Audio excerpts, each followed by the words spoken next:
Olá, boa noite, professora, boa noite, colegas. Nosso grupo vai trazer a teoria da burocracia. É uma forma de organização humana que se baseia na racionalidade. Trata-se da tentativa de formalizar e coordenar o comportamento humano por meio de autoridade racional, legal, para se atingir os objetivos da organização. O surgimento da teoria da burocracia se deu por volta dos anos 40. Os estudos de Weber procuravam estabelecer estrutura, estabilidade e ordem as organizações por meio de uma hierarquia integrada de atividades especializadas, definidas por regras sistemáticas. Henrique pode prosseguir. Como concebido originalmente a burocracia, tinha a seguinte característica: divisão do trabalho, hierarquia de autoridade, racionalidade, regras e padrões, compromisso profissional, registros escritos e impessoalidade. A burocracia, com essas características, faz com que a organização responda com consequências previsíveis em seu funcionamento, sempre em busca de maior eficiência. Entretanto, essa previsibilidade burocrática leva à ineficiência. O próprio Weber notou a fragilidade da estrutura burocrática que enfrenta um dilema típico. De um lado, existem pressões constantes de forças exteriores para encorajar o burocrata a seguir outras normas diferentes das da organização. De outro lado, o compromisso dos subordinados com as regras burocráticas tende a se enfraquecer gradativamente. A organização, para ser eficiente, exige um tipo especial de legitimidade, racionalidade, disciplina e limitação de alcance. Estudando com mais profundidade essas imprevisibilidades, Merton, em 1964, deu o nome de disfunção da burocracia para designar as anomalias de funcionamento responsáveis pelo sentido pejorativo que o termo burocracia adquiriu junto aos leigos do assunto. Marcelo, por favor. Ok, então, vou falar um pouco sobre as vantagens da burocracia. Nós temos a racionalidade em relação ao alcance dos objetivos, a precisão na definição do cargo na operação pelo conhecimento exato dos deveres, a rapidez nas decisões, pois cada um conhece o que deve ser feito e por quem, e as ordens e papéis que tramitam pelos canais pré-estabelecidos. A univocidade de interpretação garantida pela regulamentação específica escrita. A informação é fornecida apenas a quem deve recebê-la. A uniformidade de rotinas e procedimentos que favorece a padronização e redução de custos e erros, pois as rotinas são definidas por escrito. Continuidade de rotinas e procedimentos que favorecem a padronização e redução de custos e erros, pois as rotinas são definidas por escrito.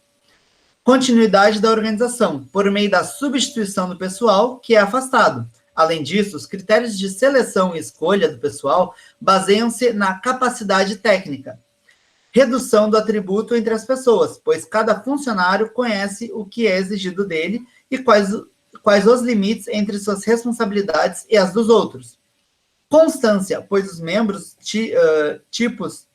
os mesmos tipos de decisão devem ser tomados nas mesmas circunstâncias. Confiabilidade, condução mediante regras, casos similares tratados da mesma forma sistemática, considera a racionalidade. E os benefícios para as pessoas na organização, pois a hierarquia é formalizada, trabalho dividido, abertura e se especializar em cargos seguindo uma linha de carreira por seu mérito pessoal. Só um esclarecimento sobre autoridade e poder, rapidamente. Autoridade significa a probabilidade de que um comando ou ordem específica seja obedecido. E o poder implica em exercer influência sobre outras pessoas, o que significa a probabilidade de impor a própria vontade dentro de uma reação social. Agora passo a palavra para a colega Jocelaine.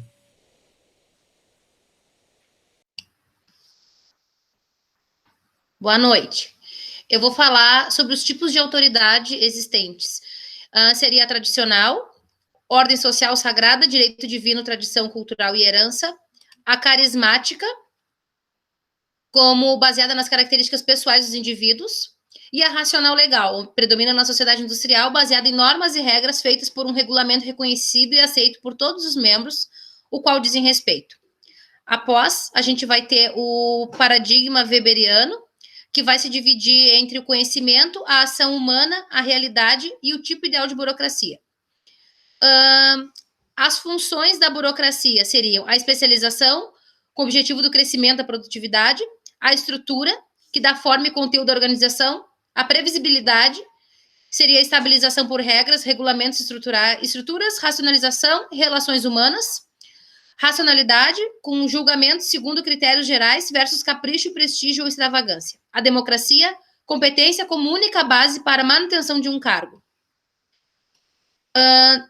As principais críticas e contracríticas seriam a ênfase exagerada nas regras, procedimentos que podem se tornar mais importantes em si do que para os seus fins, sufocar a iniciativa quando não houver regras, falta de flexibilidade e adaptabilidade a mudanças. Executivos podem desenvolver dependência do status. E a última, relações impessoais podem levar a comportamentos estereotipados e a falta de sensibilidade para acidentes ou problemas pessoais. Por fim, a gente vai ter um comparativo entre as três teorias, apresentadas por Taylor, a administração científica, Fayol, teoria administrativa, e o Weber, o modelo burocrático. No Taylor, características, treinamento em regras e rotinas, melhor maneira de fazer, motivação financeira e divisão do trabalho, foco no empregado, benefícios, produtividade e eficiência, inconvenientes, não consideração das necessidades sociais. Fayol, característica, definição das funções administrativas, divisão do trabalho, hierarquia, autoridade e equidade. Foco na estrutura da administração, benefícios, estrutura definida, profissionalização dos projetos gerenciais. Inconvenientes, foco interno, supervalorização do comportamento racional dos administradores. Weber, características, regras, impessoalidade, divisão do trabalho, hierarquia, estrutura da autoridade e racionalidade. Foco na organização toda. Benefícios, consistência, eficiência, rigidez e lentidão. Seria isso então, pessoal. Obrigada. Após as colocações dos colegas, eu trago como exemplo da aplicação da burocracia o filme Eu, Daniel Blake. O Daniel Blake é um trabalhador que necessita do auxílio-doença, e o auxílio-doença é recusado porque ele não atingiu a pontuação necessária. Aí ele fica questionando, bom, mas isso é um jogo, eu tenho que atingir uma pontuação. Ele pode recorrer da negativa governamental, mas para isso precisa receber um telefonema, preencher formulários, filas, usar computador, que ele nem tem conhecimento de utilização. Começa, a partir daí, a jornada de Blake em busca dos benefícios que seriam concedidos pelo governo. O diretor faz aqui uma crítica aos sistemas burocráticos que dificultam a vida do cidadão que solicita o que é direito dele.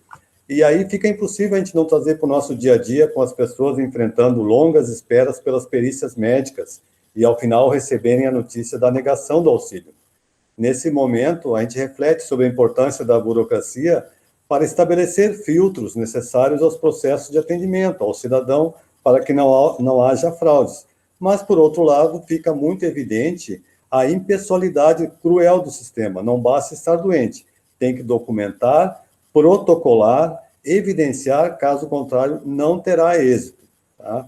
Quando se trata de burocracia, direitos do trabalhador, dependência do poder público, o drama dos menos favorecidos é universal, não é na Inglaterra, não é no Brasil, é universal. Todos já passamos por pelo menos um dia na pele de Daniel Blake, um refém do Estado e suas engrenagens muitas vezes enferrujados. De nossa parte, professora, era isso. Boa noite.